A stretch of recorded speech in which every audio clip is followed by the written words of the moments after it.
Você já deve ter ouvido falar na Guerra Fria. Mas você sabe por que ela tem esse nome? Bom, se você não sabe, não se preocupe. A nossa teleaula de hoje vai contar direitinho essa história de Guerra Fria. Fique ligado. Na teleaula de hoje, a gente vai ver que depois da Segunda Guerra, a Europa perdeu a hegemonia mundial. Duas novas potências passaram a disputar a supremacia econômica e militar do planeta: os Estados Unidos e a União Soviética. A gente vai entender como a disputa entre as duas superpotências resultou na formação de dois blocos. Vamos ver como a corrida armamentista desencadeada pelas tensões da Guerra Fria colocou o mundo à beira da destruição total. E, finalmente, vamos conhecer os principais conflitos armados que marcaram a história do mundo no período da Guerra Fria.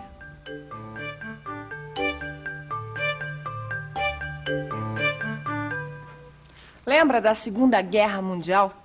Foram cerca de 50 milhões de mortos, 35 milhões de feridos e 3 milhões de desaparecidos. Depois de tanta desgraça, o mundo precisava de um pouco de paz. Por isso, logo que a guerra acabou, as principais potências vencedoras se reuniram para criar uma organização que evitasse um novo conflito mundial. A Organização das Nações Unidas, a famosa ONU. Oi, gente. Estou aqui em Nova York. Fiz questão de visitar o prédio da ONU. Afinal de contas, a ONU foi criada para defender os direitos do homem, para manter a paz mundial, a igualdade de direitos para todos os povos e para resolver os problemas que afligem a humanidade. Me diz uma coisa, você já ouviu falar na ONU, a Organização das Nações Unidas? Já ouvi falar. Já ouvi falar na ONU, já. O que o senhor ouviu falar da ONU? A ONU já ouvi, a Organização das Nações Unidas, né, referente a tudo que se passa pelo mundo. A ONU que eu sei é a Organização Internacional. Mas pouca gente sabe que a ONU desempenhou um papel importante na descolonização dos países da Ásia e da África. Pouco a pouco, os impérios coloniais europeus foram se desfazendo. Isso resultou na formação de novos estados que passaram a integrar a ONU. A ONU deveria evitar conflitos armados entre os países, mas a rivalidade entre os Estados Unidos e a União Soviética no pós-guerra colocou a ação da ONU num plano secundário. A maior parte dos conflitos foram resolvidos através de enfrentamentos armados.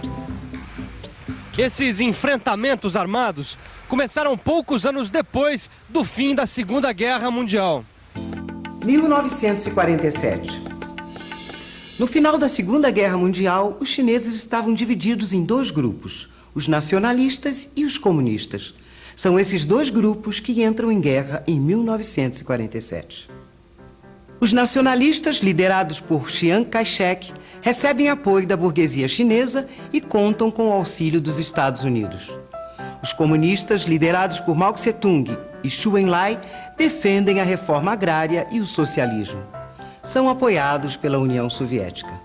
Apesar do apoio norte-americano, os nacionalistas perdem terreno rapidamente. 1º de outubro de 1949.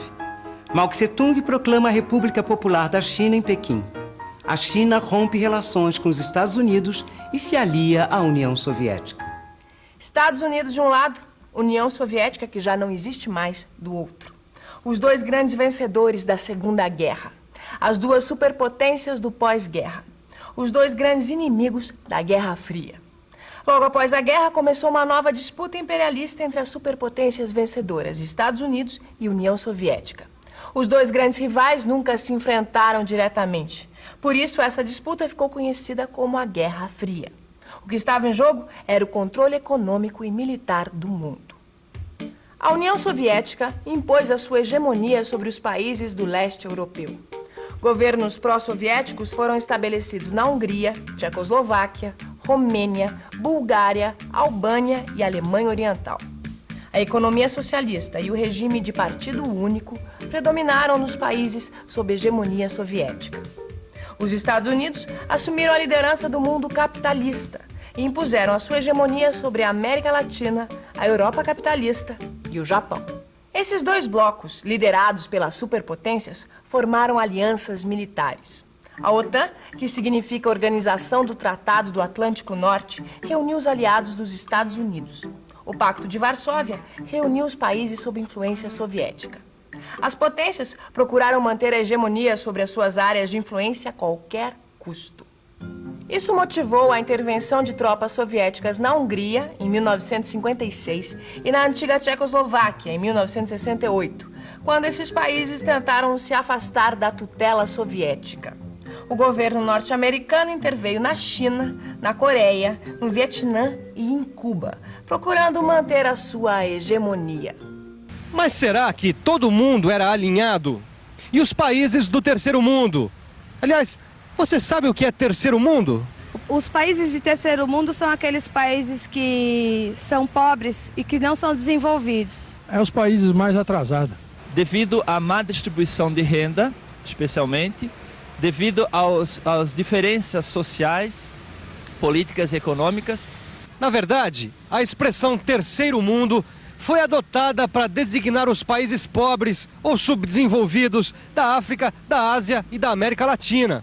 Esses países lutavam para se libertar da dominação colonial europeia. Na ONU, o bloco do terceiro mundo foi formado por países coloniais ou de passado colonial. O principal objetivo dos países do terceiro mundo foi a emancipação econômica, política, social e cultural. A Índia liderou o bloco dos países não alinhados do terceiro mundo. Esse grupo de países tentou manter uma certa autonomia em relação às disputas entre as superpotências. Como a gente já sabe, as superpotências nunca se enfrentaram diretamente. Mas a Guerra Fria desencadeou uma nova e custosa corrida armamentista entre as superpotências. O poder destrutivo das armas nucleares, químicas e biológicas capazes de destruir a humanidade impediu um confronto direto. Apesar disso, soviéticos e norte-americanos se enfrentaram indiretamente através de seus aliados em diferentes regiões ao longo de vários anos. Junho de 1950, estoura a Guerra da Coreia. Até 1945, a Península da Coreia tinha estado sob ocupação japonesa. Após a derrota do Japão, a União Soviética ocupou militarmente o norte da península. Enquanto isso, tropas norte-americanas ocuparam o sul. Os governos das superpotências não permitiram a reunificação da península. Quando começa a guerra, os Estados Unidos enviam tropas para apoiar a Coreia do Sul. A China envia tropas para auxiliar a Coreia do Norte. A guerra termina depois de 3 anos de sangrentos combates. 1962. O governo norte-americano começa a apoiar militarmente o Vietnã do Sul na guerra contra o Vietnã do Norte. O governo do Norte recebe material de guerra da China e da União Soviética. Em 1963, há pouco mais de 15 mil soldados norte-americanos na região. Em 2 anos, o número de soldados salta para mais de 500 mil. A intervenção militar norte-americana no Vietnã provoca uma das guerras mais desumanas e mais caras do nosso tempo. Em 1972, após sofrer duras perdas humanas e materiais e enfrentando a crescente reação da população norte-americana contra a participação no conflito, os Estados Unidos começam a retirar suas tropas do Vietnã. Maio de 1948. Após a Segunda Guerra Mundial, a ONU patrocina a criação do Estado de Israel na Palestina. Imediatamente, os estados da Liga Árabe, formada pelo Egito, Líbano, Arábia Saudita, Jordânia e Iraque, se negam a reconhecer a existência do Estado de Israel. Explode a guerra entre árabes e israelitas. O exército de Israel consegue resistir aos ataques. Em fevereiro de 1949, a ONU impõe um armistício. Centenas de milhares de judeus de todo o mundo emigram para o novo Estado de Israel. No final de 1956, numerosos incidentes entre israelitas e árabes resultam numa nova guerra.